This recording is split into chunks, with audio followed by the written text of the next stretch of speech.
Tonight, breaking news as we come on the air for the first time. Israel releasing video tonight saying it shows a tunnel shaft under the largest hospital in Gaza, the one they stormed with patients inside. News tonight on the hostages. My interview just moments ago with Secretary of State Blinken. And in the U.S., the commuter train colliding with a plow. Multiple people rushed to the hospital tonight. First, those new images this evening, the Israeli military claiming video showing a Hamas tunnel beneath the Al-Shifa hospital, where Israel had claimed Hamas operates an underground command center. Tonight, also the laptop the Israelis say they discovered there, with photos and videos of some of the more than 200 hostages. And they say the body of a hostage has now been found near the hospital. And the latest tonight on the efforts to get some of the hostages out. Matt Gutman standing by with new reporting in Israel. Also tonight, my interview with Secretary Blinken on the hostages, on the evidence at Al-Shifa Hospital, and on the summit here in the U.S. President Biden and China's President Xi, military communications back up between the two countries, progress on fentanyl, and Secretary Blinken on the moment Biden called President Xi a dictator after the summit. Also breaking, the verdict in the attack on former Speaker Pelosi's husband, Paul Pelosi, what the jury decided. The New York area Congressman George Santos under fire again. This time, the scathing new ethics report right here tonight, accusing him of, quote, blatantly stealing from his campaign, spending money on trips to Las Vegas, paying for rent, paying for Botox with campaign money.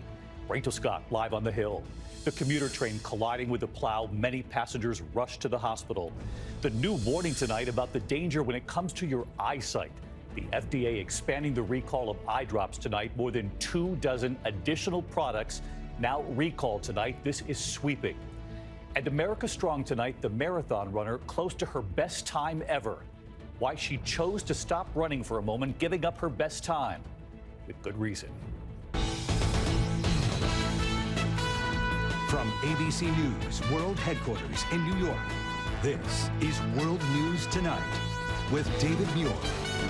Good evening, and it's great to have you with us here on a very busy Thursday night. We begin tonight with the breaking developments. For the first time, Israel releasing video of what the military says is a Hamas tunnel shaft at Gaza's largest hospital, Al-Shifa Hospital.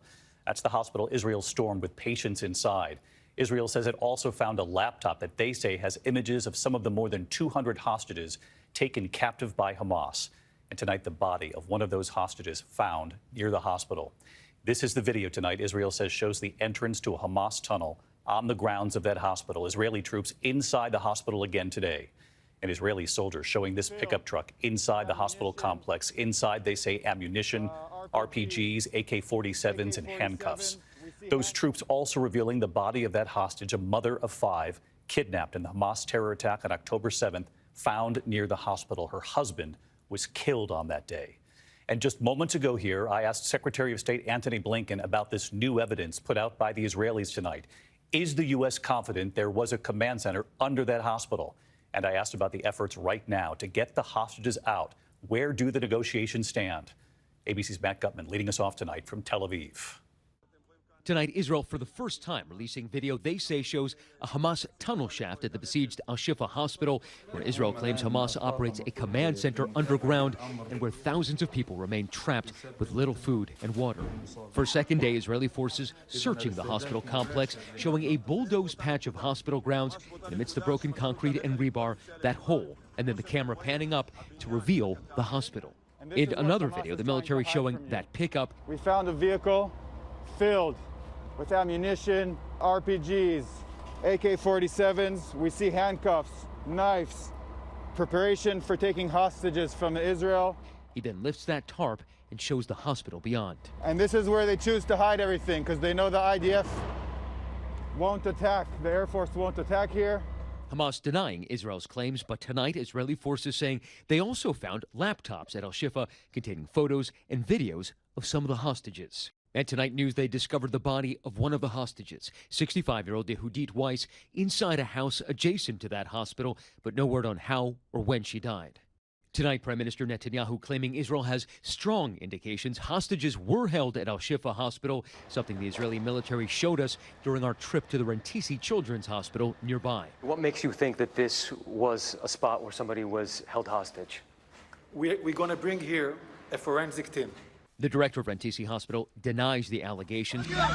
And tonight, ABC News has learned a deal for about 50 hostages, all women and children, is less likely tonight than it was 24 hours ago. The WHO saying more than half of all Gaza's hospitals are not functioning. Our team inside one southern Gaza hospital today overflowing with the wounded. So many treated on the ground. Israel today dropping leaflets in southern Gaza, warning people to flee to certain areas, signaling its ground offensive might expand southward. Do you understand that Palestinians who are in the south, where it's been bombed, no longer feel safe listening to the Israeli military because even in the south, the place that's supposed to be safer is apparently not? So it is safer, and it is also the area where allowing and pushing more and more humanitarian aid to come. Amidst those shattered neighborhoods, displaced Palestinians fleeing south, taking only what they can carry, showing their IDs to Israeli troops.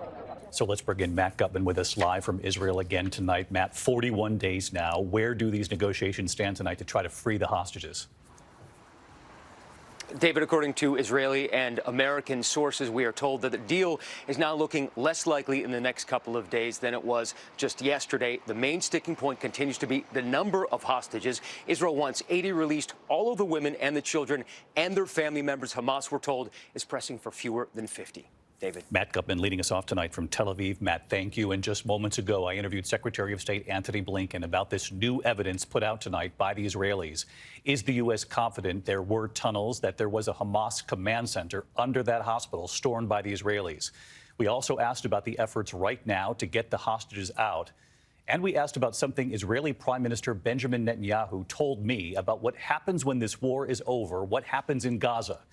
Secretary Blinken telling me they do not see eye to eye on this with Netanyahu.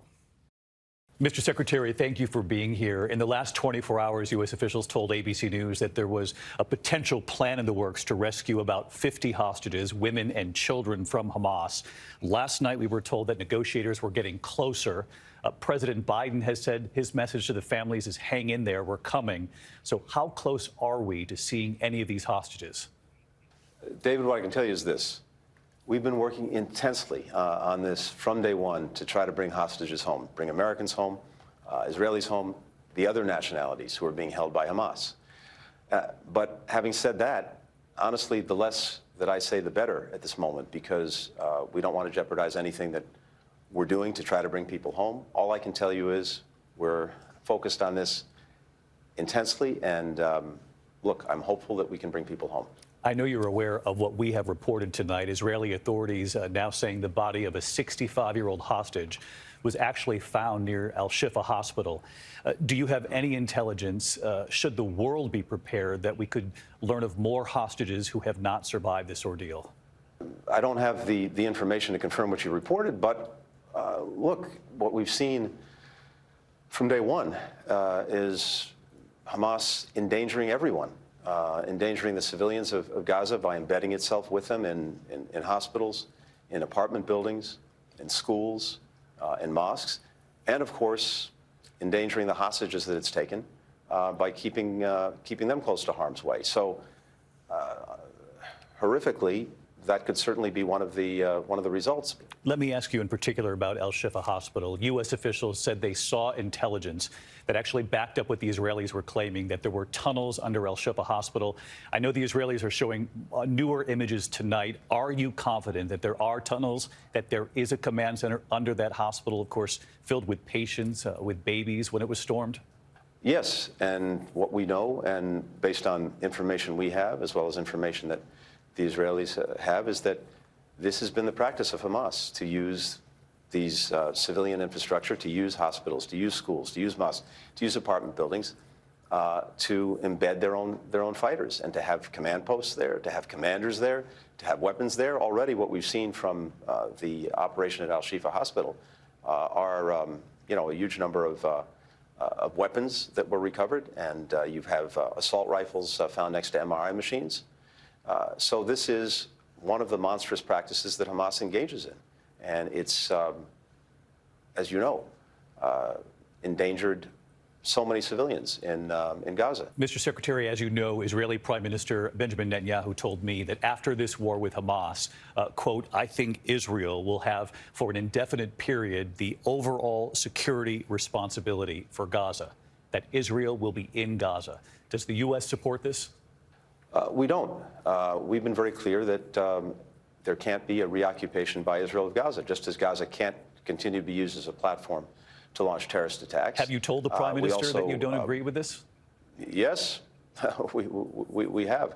We've been clear about that. Now, there may have to be a transitional period where their security is provided for Gaza. That's something that we have to look at. But when it comes to the future of Gaza, in our judgment, it has to be under Palestinian governance, and there has to be security provided as well. It's imperative in our judgment, if there's going to be lasting peace and security for Israelis and Palestinians alike, that we actually move forward on ensuring that the Palestinians have political rights, that they have the ability to govern themselves, to make decisions for their own future in their own state.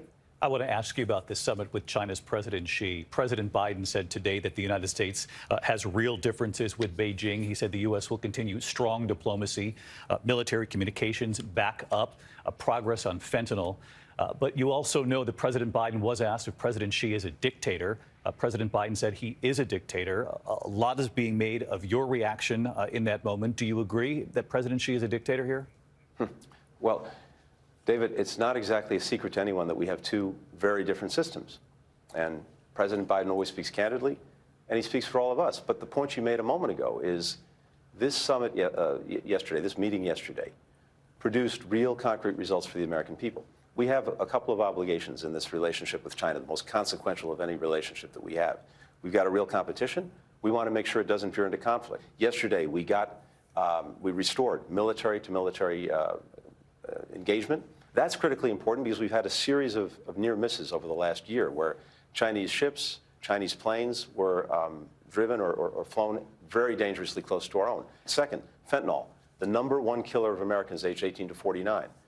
We've had a big challenge because the chemicals that are used to make fentanyl, the so-called precursors, the ingredients made in China by some companies, a handful of companies, then sent over across the ocean to our own hemisphere, turned into fentanyl. They come in and devastate our communities.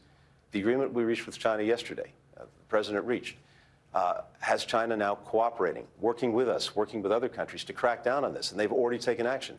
Not only did they publish a notice to all of their companies that this is forbidden, they've actually taken concrete action to take down companies that were engaged in this practice. This is going to have a clear and positive impact on communities across our country. Mr. Secretary, thank you for your time. Good to be with you. Thanks, David. Secretary of State Blinken with us just before we came on the air tonight. In the meantime, we do move on to the other news this Thursday evening, and tonight the verdict. The suspect accused of attacking former Speaker Nancy Pelosi's husband, Paul Pelosi, found guilty on both federal charges against him. ABC's Selena Wang in San Francisco tonight. Tonight, a jury finding David DePape guilty on both federal charges of assault and attempted kidnapping for his hammer attack on Paul Pelosi, the husband of the former Speaker of the House. Drop the hammer. Nope. Hey. What is going on right now? After the verdict, the Pelosi family releasing a statement saying they're very proud of their pop, who demonstrated extraordinary composure and courage on the night of the attack and in the courtroom this week.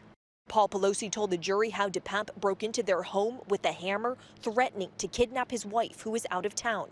This gentleman just came into the house, and he wants to wait here for my wife to come home. The attack, captured on police body camera, left Paul Pelosi with a fractured skull. On the stand, DePape broke down sobbing, saying Paul was never my target. But he admitted he was there to confront Nancy Pelosi about right-wing conspiracy theories he found online. This is what DePape told investigators the day after the attack. I was going to basically hold her hostage, and I was going to talk to her and basically film her while I do. And hold her hostage and do what? And talk to her. And she told the truth, I'd let her go scot-free. Right. If she lied, that was going to break me down. Prosecutors say today's verdict sends a message. Regardless of what your beliefs are, what you cannot do is physically attack a member of Congress or their immediate family for their performance in their job. DePape faces up to 50 years in prison on the federal charges, and he still faces state charges, including attempted murder and assault. David? Selena Wang in San Francisco. Selena, thank you. We turn now to the scathing new ethics report on New York Congressman George Santos. The report says Santos spent campaign funds on trips to Vegas, on rent, on Botox. Rachel Scott on the Hill. Tonight, embattled Congressman George Santos announcing he will no longer run for re-election after a damning report from the House Ethics Committee. Is your plan to fully serve, stay in Congress, not resign? Like I've said before, I'm staying in office for sure. Santos defying calls to step down after that explosive 56-page report found he's fraudulently exploit every aspect of his House candidacy for his own personal financial profit, allegedly using thousands of dollars in campaign funds on Botox, trips to Atlantic City, and even to pay his own rent, making purchases at Hermes and on the website OnlyFans, known for its adult content. And while he was allegedly cashing in, his campaign didn't have enough money to pay off outstanding debt, one staffer going nearly a year without a paycheck. For months, we've pressed Santos about those funds. Congressman, did you misuse campaign finances? Tonight, the New York congressman calling the bipartisan report a politicized smear, but now a growing number of Republicans say they want him gone. George Santos is a fraud. He should not be a member of Congress. Santos has already pleaded not guilty to 23 federal charges, including wire fraud, identity theft, and falsifying records. He could face up to 20 years in prison if found guilty. David. Rachel Scott, live on the Hill. Thank you, Rachel. We turn to Chicago tonight, where a commuter train slammed into a plow on the tracks in a Chicago suburb. Several passengers rushed to the hospital, some critically. Here's Gio Benitez. Tonight, dozens of people are hurt after this now mangled Chicago Transit Authority train rounded a curve and slammed into a snowplow on the same track. The passenger train was traveling at its normal speed, and the other vehicle was not traveling very fast at all. Police, fire, and EMS racing to the scene just before 11 o'clock this morning. We had multiple victims on the train. Had a little trouble getting down to the train due to the terrain and the downhill. Officials say of the 38 people hurt, 23 were taken to the hospital, at least 3 in critical condition. At least 4 of the victims were children. Shayla Smith was on a different train, but could still feel the impact of the violent crash. We heard like a big, boom, it was just like a weird sound that I never heard before. The crash shutting down service of multiple commuter rail lines for hours. And David, the NTSB now tells ABC News it is launching a team to investigate this crash. David. Gio Benitez tonight. Gio, thank you. When we come back here, breaking news in the Breonna Taylor case at this hour involving a former police officer charged. And this sweeping new recall just in from the FDA tonight, this effort to protect your eyesight. Tonight, a federal judge declaring a mistrial the civil rights case against a former Louisville police officer charged in connection with the deadly shooting of Breonna Taylor. Brett Hankerson accused of excessive force and violating the rights of Taylor, her boyfriend, and her next-door neighbors. Authorities say he fired 10 shots into her window and door when police wrongly raided her home. The jury unable to reach a verdict after several days of deliberations. When we come back, this sweeping new recall just issued by the FDA to protect your sight, and the woman about to get her best time at the Chicago Marathon, why she stopped on purpose. To the Index, and tonight, the FDA expanding its recall, adding more than 24 more eye drops because of possible bacterial contamination. Health officials pulling 27 products from multiple brands, including CVS Health, Rite Aid, Target, and Walmart. FDA inspectors finding, quote, unsanitary conditions at the facility where the eye drops were made. Drops could cause infection, even vision loss. We have much more on our website. When we come back here, she was about to get her best time at the Chicago Marathon, and she suddenly stopped because of what she saw. Would you? Finally tonight, the marathon runner about to get her best time until she saw something. America Strong. Tonight here, the marathon runner who gave up her best time for a very good reason. 26-year-old Sarah Bowen running the Chicago Marathon on her way to beating a personal record when suddenly she saw something near mile 21, a baby kitten. He was shaking. Sarah picked him up. Sarah just happened to be running for a local animal shelter, Paws Chicago, and she carried that kitten for about a mile until the Maldonado family along the route was so moved by what they were seeing, they offered to adopt the kitten on the spot during the race. Right here tonight.